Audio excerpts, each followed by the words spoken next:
తెలంగాణ ప్రభుత్వం పర్యాటక రంగ అభివృద్ధికి మరింత ప్రాధాన్యం ఇస్తుంది. రాష్ట్రంలోని ప్రముఖ పర్యాటక ప్రాంతాలను ఆధునిక సౌకర్యాలతో అభివృద్ధి చేసి పర్యాటకులను ఆకర్షించడంతో పాటు ఆదాయ వనరులను పెంచాలనే లక్ష్యంగా పెట్టుకుంది.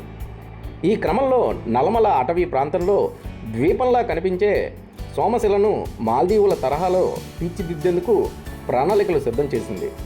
నగర్ కర్నూలు జిల్లా కొల్లాపూర్ మండలంలోని సోమశిలను ఇప్పటికే తెలంగాణ మినీ మాల్దీవులుగా పిలుస్తున్నారు.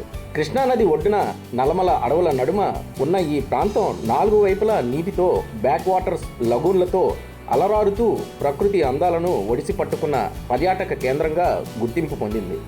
ఈ ప్రాంత అభివృద్ధి కోసం తెలంగాణ టూరిజం శాఖ ఆమ్రాబాద్ టైగర్ రిజర్వ్ అంతర్జాతీయ ప్రమాణాలతో ఎకో టూరిజం హబ్గా తీర్చిదిద్దే ప్రాజెక్టును రూపొందించింది. దాదాపు 13 కోట్ల వ్యయంతో చేపట్టనున్న ఈ ప్రణాళికలో హైదరాబాద్ సుమారు 180 కిలోమీటర్ల దూరంలో ఉన్న సోమశిల అభివృద్ధికి 5 కోట్లు కేటాయించారు. ప్రాజెక్టులో భాగంగా హైస్పీడ్ జెట్ స్కీయింగ్కు 1 కోటి, ఎకో ఫ్రెండ్లీ వసతుల ఏర్పాటుకు 1 కోటి, సన్సెట్ బోటింగ్కి 1.5 కోటి, టైల్స్, ఏటీవీ మార్గాలు, వ్యూ పాయింట్ల అభివృద్ధికి 2 కోట్లు ఖర్చు చేయనున్నారు.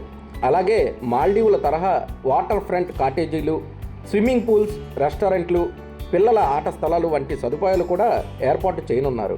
సోమశిల నుండి శ్రీశైలం వరకు బోటింగ్ సౌకర్యం, సమీపంలో టైగర్ సఫారీ అవకాశాలు ఉండటంతో ఈ ప్రాంతానికి మరింత ప్రాధాన్యం లభిస్తుంది.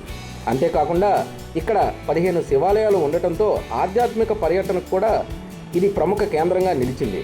గతంలో జాతీయ ఉత్తమ గ్రామీణ పర్యాటక అవార్డు అందుకున్న సోమశిలను మినీ మాల్దీవులుగా అభివృద్ధి చేయాలన్న ప్రభుత్వ నిర్ణయం పర్యాటక రంగానికి మరింత ఊతమివ్వనుంది.